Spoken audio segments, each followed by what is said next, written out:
Umingay ang social media matapos mapansin ng netizens ang umano'y paalala o makahulugang komento ni Nadine Lustre sa latest post ni Kim Chu na kuha umano sa Paris.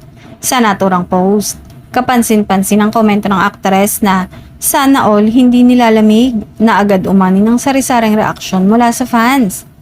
Ayon sa ilang netizens, tila may inside knowledge umano si Nadine na kung sino ang kasama ni Kim sa naturang larawan.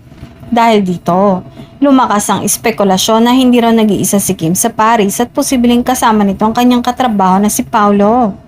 Hindi rin naiwasang iugnay ng fans sa mga naglabasa na ayuda ni Kim at Paolo kung saan ipinagdugtong-dugtong nila ang halatang magkasama ang dalawa. Sa comment section at fan pages, mabilis na kumalat ang screenshots ng naturang interaction.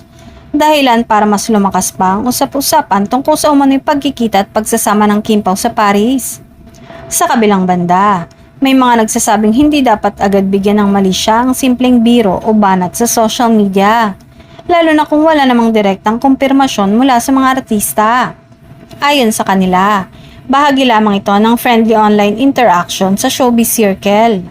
Sa ngayon, nananatiling tahimik ang kampo ni Kim at Paolo at Nadine tungkol sa issue.